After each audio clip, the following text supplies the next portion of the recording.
본협회 고문이시고 문학평론가신 임헌영 선생님께서 문학 특강을 좀 해주시겠습니다. 우리 임헌영 선생님께 큰 박수 부탁드립니다.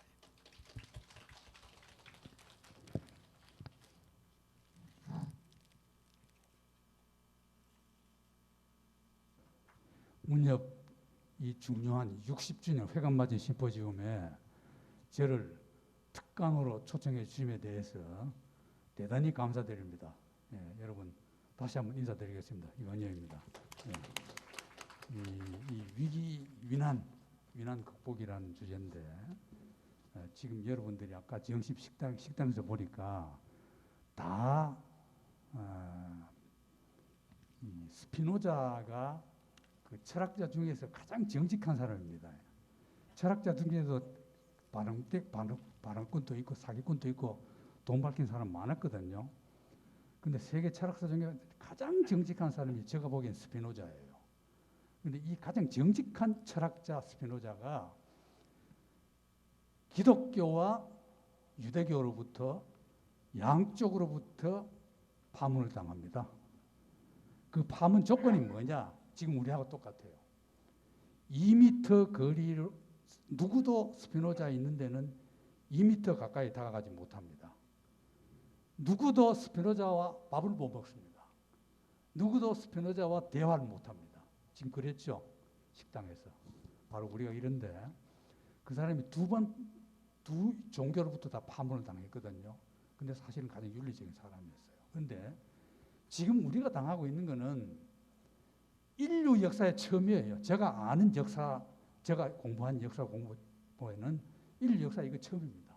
왜냐하면은 자연재해도 아니고 인간의 재해다. 자연재해와 인간이 만든 재해가 융합된 거예요.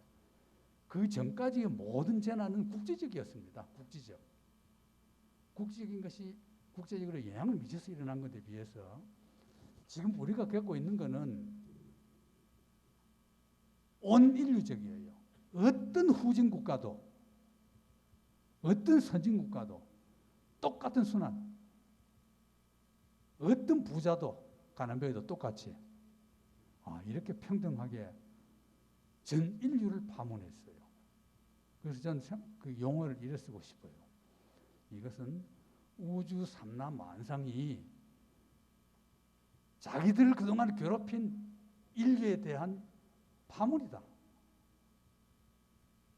그렇게 해석하고 싶어요. 어떤 종교를 믿든 무신론자든 누구든 간에 다 우리가 살아가면서 지구를 파괴시키면서 우리가 살아왔거든요.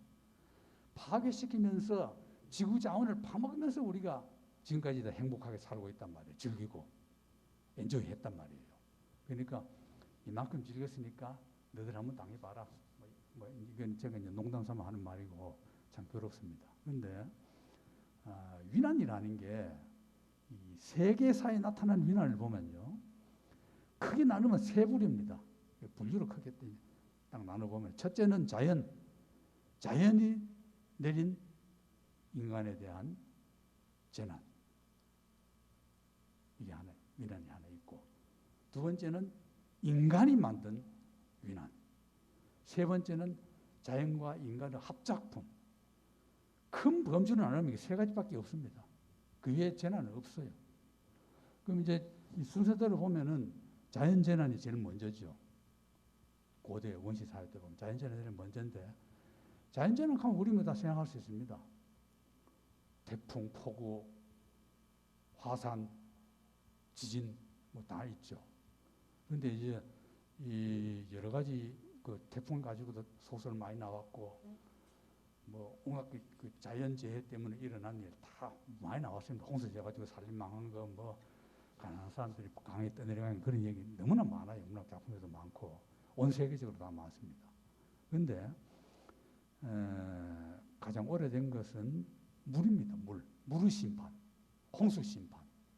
홍수 심판하면 여러분들 금방 노아 방주 이렇게 생각합니다. 그런데 사실은 세계 문학 작품에 나타나는 그 홍수 심판은 노아는 훨씬 뒤고 성서는 그걸 뺏겨 먹은 거예요. 지금 세계 문학 사가들이 그걸 인정하거든요. 성서는 다 그렇게 뺏겨 먹은 원본이 뭐냐? 길가메시 서사시입니다. 길가메시 서사시라는 거는 일리아드 오데세이보다 1500년 전에 나왔습니다. 메소포타미아 문명이죠. 그게 제일 먼저거든요. 그게 이제 똑같아요. 조금 다른 건 이제 노아는 며칠 동안 비가 왔던 게 짧아요. 점점 짧아집니다. 이 인도 신화에도 있거든. 인도에도 마누라는 인도 법전에 마누라는 마누 법전이 있는데 인도에도 그 홍수가 났는데 노아와 똑같은 역할을 하는 것이 마누입니다. 인도에서는.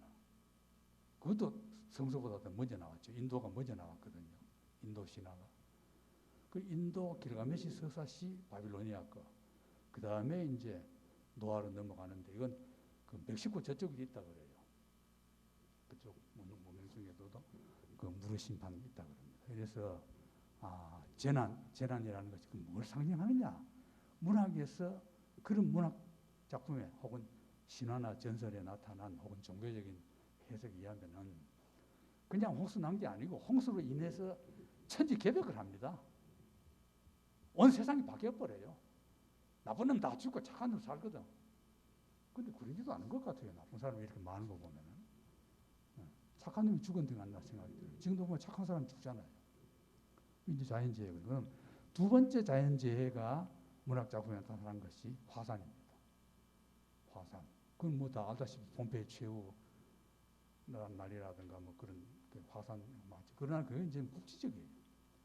국지적인데 그 당시로서 가장 국제적으로 큰 사건이 났던 것이 지진입니다. 그게 뭐냐면은 1755년에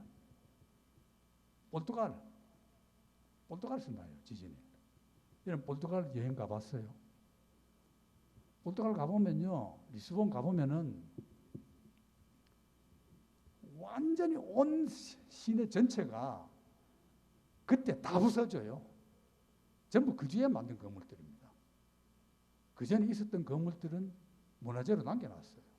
그 정도로 다 죽거든요. 그게 언제냐면은 1755년 11월 1일 9시 몇 분이에요. 그게 바로 예배 보는 시간입니다. 예배 보는 시간에 다 예배당에 갔다가 몰살한 거예요. 어떻게 생각합니까? 하나님 뭐 했어요? 그때 괴테가 6살이었습니다. 6살 괴테가 이 리스본 지진이 영향이 어떤 거냐면은 온 유럽이 다 흔들리고 그 여진이 몇 달 동안 250회 그 이 파도가 대서양을 건너서 중남미 해안에 전부 해일이 일어납니다. 그 독일이니까 괴테는 당연히 그걸 다 소문 듣고 알고는 괴테가 어떻게 생각했냐? 그 괴테 시와 진실에 보면은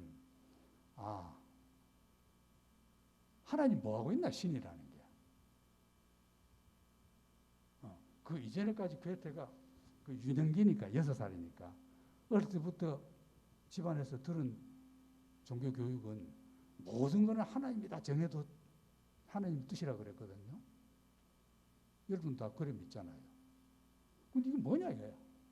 그래서 괴테는 평생 교회 안 갑니다.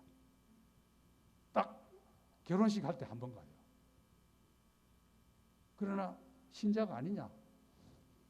유럽에서는요, 기독교 신자 아니면은 그거는 행세를 못 합니다. 인간 행세를 못 해요. 난 말로는 하나님 하고 뭐 하는데 실제로는 교회 한 번도 안 가고 괴테가 말하는 하나님이나 신을 보통 기독교인들이 말하는 하나님 신과 개념이 달라요. 약간은 범신론적이고 좀 다른 겁니다. 그게 6살 때 영향받아가지고 그랬거든요. 그러면은 이런 자연재해 앞에서 인간이 뭔가 깨달아야 된다. 그걸 당하고도 깨닫지 못하고 또 그대로 그 몽매한 상태로 가면 그건 지혜가 인간에게 교훈을 못 준 거죠. 그 다음에 이제 자연재해가 준 것 중에 두 번째가 뭐냐면은 그 여러 가지 그 화산하고 뭐 있었지 않습니까? 그런 여러 가지 있었는데 이게 점점 자연재해가 확대돼요. 그 나중에는 이제 또 나중에 세 번째 부류에 속하는 건 나중에 하기로 하고. 그럼 자연재해 예가 이래 됐죠. 그럼 두 번째 뭐냐면 인간이 만든 재해입니다. 위난이. 인간 만든 위난은 뭐냐? 가장 큰 건 전쟁입니다. 전쟁. 전쟁은 여러분 아시다시피 지구상의 모든 나라의 그 민족의 가장 위대한 문학은 전쟁 문학입니다. 전쟁. 뭡니까? 자기 나라 입장에서 볼 때는 독립전쟁. 그게 가장 위대한 문학입니다. 어느 나라나 보십시오. 세계 걸작, 일리아드 오데세이부터 전부 전쟁 문학입니다. 그렇죠? 전쟁으로 사람 인생관이 얼마나 달라집니까? 우리나라도 6.25를 통해서 온 사회 구조가 바뀌었잖아요. 완전히 그야말로 양반산업 다 없어진 게 6.25 후거든요. 그 정도로 전쟁 바꿨죠. 그런데 이 전쟁이 일어난 것도 괴테가 또 느껴요. 역시 괴테는 괴테예요. 문인이 그래야 돼요. 문인이 그런 걸 보면 느껴야 됩니다. 그 괴테 몇 살이냐? 7살입니다. 6살에 리스본 대지진 봤죠. 7살에 자기 나라에 전쟁이 난 겁니다. 독일에. 7년 전쟁이라는 겁니다. 1756년에 나서부터 7년 동안 전쟁하거든요. 그 전쟁이 났는데 자기 외할아버지는 프로이센 편을 들고 오스트리아 편을 들고 오스트리아가 그때 독일하고 같은 나라거든요. 같은 나라인데 오스트리아 왕가 합스부르크 왕가 편을 들고 외할아버지는 자기 아버지는 프로이센 왕가 편을 드는 거예요.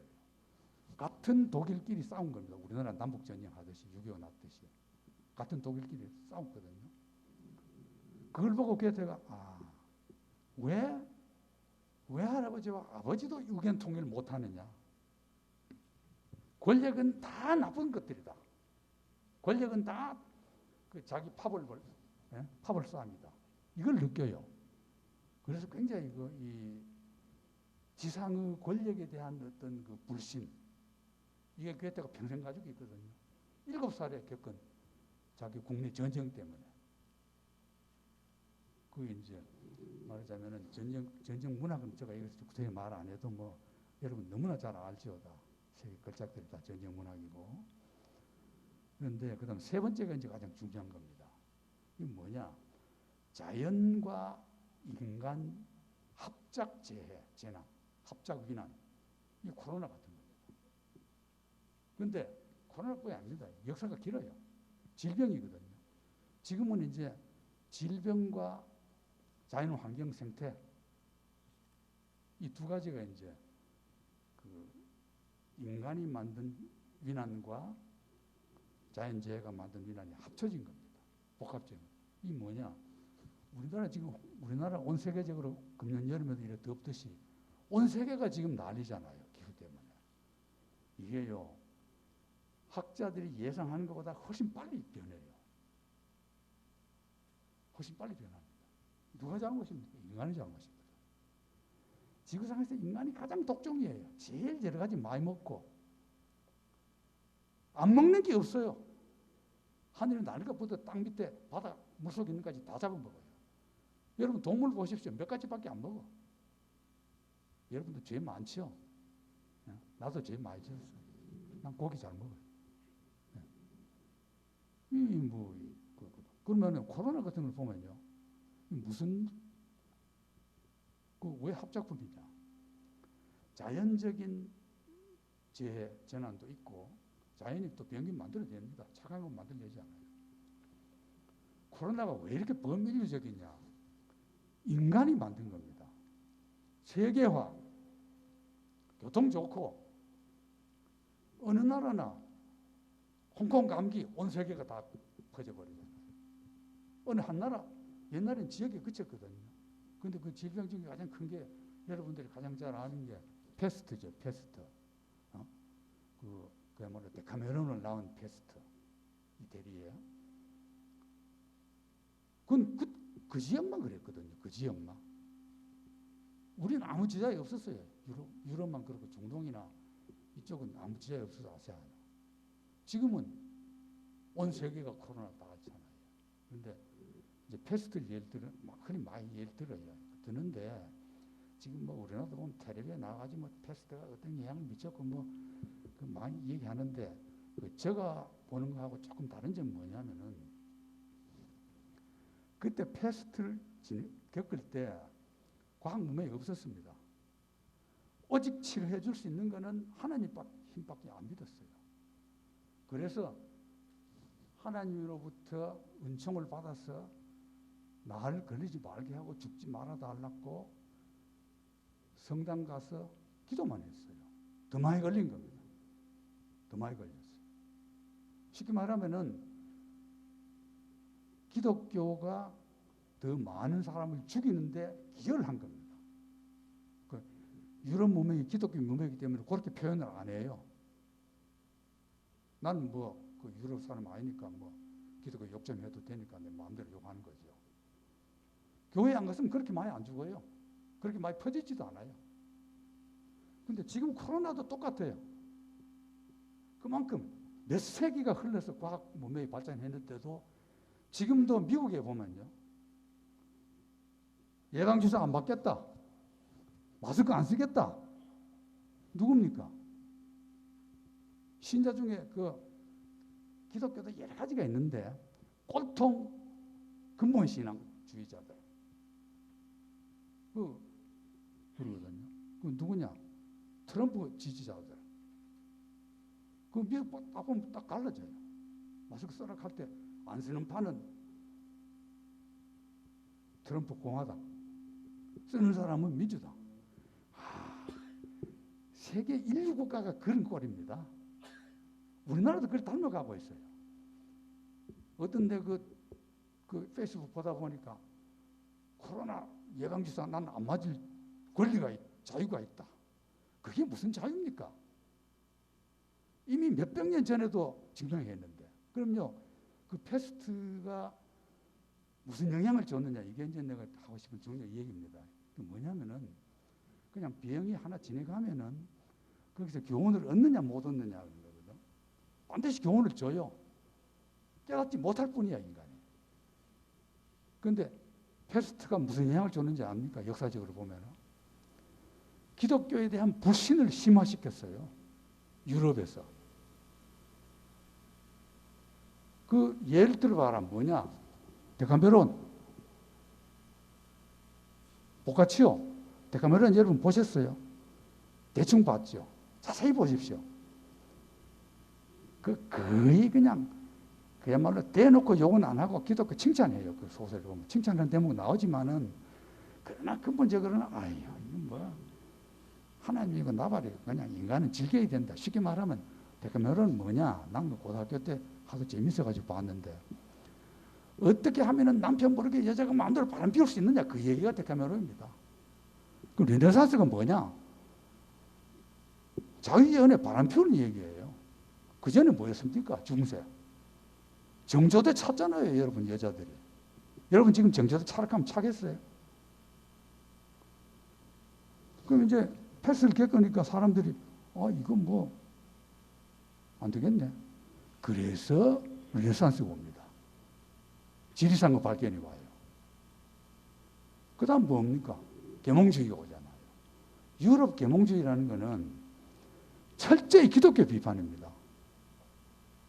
기독교 신자들 많은데 저 욕한 사람 있을지 모르는데 저 욕하지 마시고 제가 말하는 게 학문적으로 정통이에요. 정통 역사학입니다. 정통 유럽 역사예요. 우리나라 계몽주의는 기독교를 받아들이는 게 계몽주의였거든. 유럽은 하도 기독교에 대한 폐해가 많아가지고 우리나라도 불교에 대한 폐해 많잖아요. 그래서 기독교를 비판하는 게 계몽주의 주류입니다. 계몽주의 뒤에 바로 프랑스 혁명 나잖아요. 그럼 자 이제 다시 오늘 주제로 돌아가면은 베스트가 유럽에서 엄청난 계몽주의와 사회 체제를 바꿨다. 인생관을 바꿨다. 이게 말할 수 있는 거예요. 그래서 베스트가 그런 영향을 줬는데 그러나 그건 그 유럽에 국한했어요. 주로 이태리에. 그런데 코로나는 전 인류적이에요. 그럼 전 인류적인데 문학이 뭐 하느냐? 아까 강원 지부장이 문학에 대해서 대단히 큰 포부를 말씀하시던데 저도 똑같아요. 그 강원 지부장 얘기하고 이게요. 지금 이제 우리나라나 온 인류적 그런 위난인데 이 위난이 코로나에 그치지 않고 자연재해까지 오거든요. 그럼 누가 만든 겁니까? 정치가가 만든 거예요. 정치가와 돈 많은 재벌들 공장 마음대로 지어가지고 공해 처리 안 한 거. 여러분 뭐 가스 벼 처리봤자 몇 개 해요. 얼마 하지도 않잖아. 그것 때문에 북극얼음이 녹지 않거든요. 우리 개인 생활 때문에. 그러면은 권력과 부패한 재벌들이 만든 그 재위난을 거기에 경고를 보내는 건 문학입니다. 그래서 저는 정말로 문학인이라면은 지금까지 여러분 가졌던 문학관도 좀 바꾸고 세계관도 좀 바꾸고 우리는 작사지만 우리 손자대에 가면요 어떤 재난을 당할지 모릅니다. 모든 직업도 없어져요. AI 나와가지고 직업 취직도 못합니다.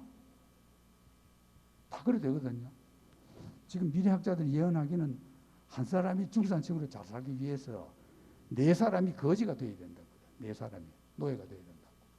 그럼 여러분 후손들이 꼭 5사람 중에 한 사람 낀다고 자신해요? 그래서 이 사회복지과 같은 게 나오거든요. 그래서 여러분들도 좀 그런 점에서 이걸 계기로 해서 신경 써주시기 바라면서 제 얘기를 끝내겠습니다. 감사합니다. 네, 임원영 선생님 좋은 말씀 감사합니다. 네.